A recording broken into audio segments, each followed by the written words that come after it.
Question on a fighter from Sheffield, Kell Brook, who's out there on Saturday night. I didn't see you on Saturday. I think everyone got mobbed on Saturday. What did you make of Amir Khan's performance? Your honest opinion on that? I rate Amir Khan. I think he's the fastest fighter I've ever seen. I think he's aged a little bit. Because I think years ago he would have stopped Vargas. He'd have stepped it up a little, stopped Vargas. I do think he's aged, but speed-wise, he's going to be the last thing he loses. Punch resistance-wise, Vargas made it quite clear. You hit Amir Khan flush on the chin, he's gone. But that's what makes him exciting. That makes me. If I was Kell, but it's not his nature. If I was Kell, to embarrass Amir into fight, when they're in the ring and Kell was sat ringside and Amir's boxing, I'd be shouting so much shit every time he passes. You're bossy on, shout stuff to the point where the scout's saying, "Look, you're gonna get away." Embarrass him into it. So Amir is saying, "You know what? Let's do this fight now." But right now, the excuses that are coming out, yeah, we'll do it, but I want this first. Yeah, we'll do it. What's he gonna do? You know, it's embarrassing. That's the truth. And I actually thought before Saturday night, I thought at welterweight, I thought Amir Khan would probably win, beating Kell at welterweight, because I think Kell, you ain't welterweight, you're super welter. Then after Saturday night, I thought Kell, it's you. Once you're gone. But the problem is, it doesn't matter how hard you can hit, you've got to get the target. And Amir Khan's mad speed, it's crazy, but it's keeping it on. It's keeping it there. He showed not just that once, but he showed a few times in that fight where he got clipped, not by big punches, and his legs got very shaky. And that's what I'm saying. The bell came to and that's what I'm saying. And that's what I'm saying. He's aged. He's 31 years old. He's aged. So he's trying to make sure every fight means something. But those super fights, do you feel like, you know, I was reading a lot of social media after, and people were talking about how Amir Khan potentially wants to have this Manny Pacquiao fight, make 10 to 15 million, and then just call it again, win, lose or draw.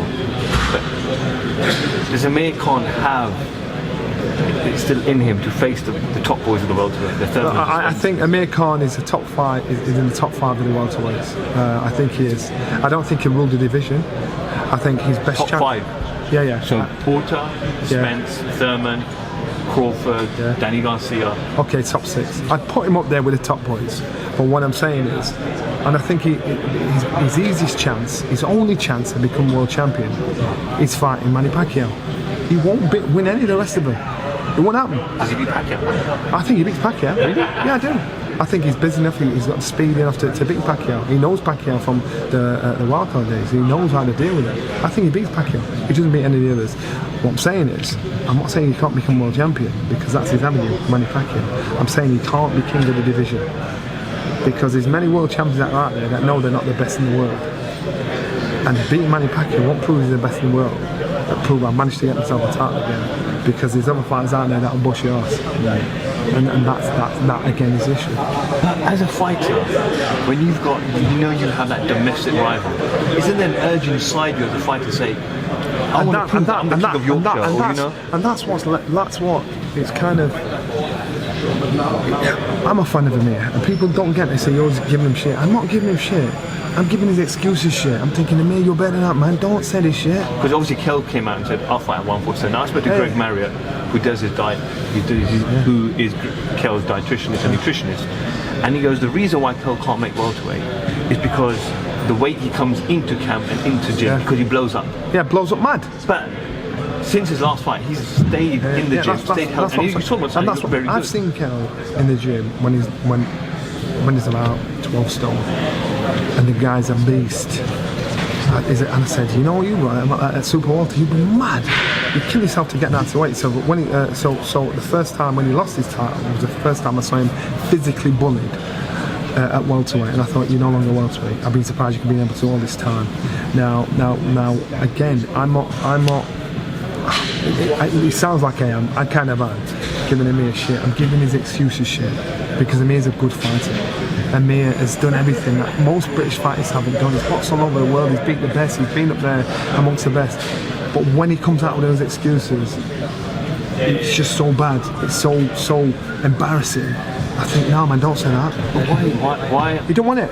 You don't want it. If you really for what reason, though? If you believe that you won't beat me, no matter what I say to you, is it just that, or is it the fact that people say that Amir Khan doesn't want to kill Kell Brook payday. Right, if I didn't like you, I want to give you a good beating. I'm a rich man, so I don't give a shit what you've got. There But could be arrogance in you to say, you're rich already, you're a multi-millionaire, I'm not as rich as you, nowhere near. I'll beat you, but if I beat you, you're still going to become really rich. So actually, I don't even want to fight you and beat you because you're going to get rich. Dislike. You're still going to profit. That's not dislike. That's hatred. That's a deep-rooted hatred. So if that is the excuse, that's a deep-rooted hatred beyond what me and you know about. That's something deep inside. As a fighter, if you dislike somebody, you want to kick the shit out of them. So say, come, I'll embarrass you and beat you up at the same time. I don't care what you're. It's not about that. That's a deep-rooted hatred if that's your excuse for not wanting to fight like. Or it means you know he's going to beat you. So you think, I ain't going to do it, I'll come out with every excuse possible.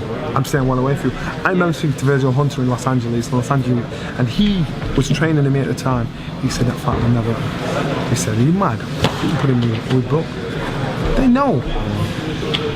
They know, so that's what I'm saying. So there's two reasons. It's either he knows he's going to get turned over and he doesn't want to take the risk, or there's a deep-seated, rooted hatred there.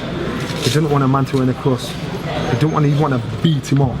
Because that's what you do as a fighter. You think, Amir, that's the strength. It's not about the dough, it's about beating you up. That's how you think as a fighter. You don't think like these civilians. You think, I just want to beat you up. And so I actually don't think it's that. I just think Amir knows deep down inside that he'll lose. And that's why. But no, he thinks deep down inside that he'll lose. But I actually don't believe that. I think at welterweight, Amir's got a good chance of beating Kell because that speed is blistering. Fast, he's very fast. Blistering. Just finally on this note, I don't know if you saw, but there wasn't a lot of footage. But obviously, when Kell Brook left the ring, he was hounded by a lot of compounds. When I mean hounded, I mean talking about 40s and 50s as trying to get out. There wasn't enough security. Speaking to him afterwards, people were throwing punches on him, so he felt those punches on his body. What's the myth of that whole commotion? Pussies, cowards. That's what I call them. I hope they're watching this. Pussy, do that shit to me. Let's talk about that. That's cowardness. One thing I hate is cowards and bullies. Obviously, Kell's wife was there, she's pregnant as well. Yeah, and the thing, no, I don't hate cowards because I was one. I hate bullies. And then bullies. He's there with his woman, she's pregnant. You're doing shit like that. Have you got no shame? What's that with your sister, your mother, your woman? And you're walking down with her, and that shit, that's bullshit. And those kind of people, they don't need punching, they need slapping. Slapping out with the backhand, they're out of order. This is just completely wrong. And the thing is, there was fights in the crowd. They were there to see Amir Khan, so who the hell were you fighting? You know what I mean? It's pure foolishness. Now, to me, that's just the bullies, and it's just complete and utter bollocks. That would never happen. To me, I just think you're out of order. And whoever was involved in that, you might be there with your boys saying, yeah, we did this, and you need to be ashamed of yourself. But that's pure bullshit.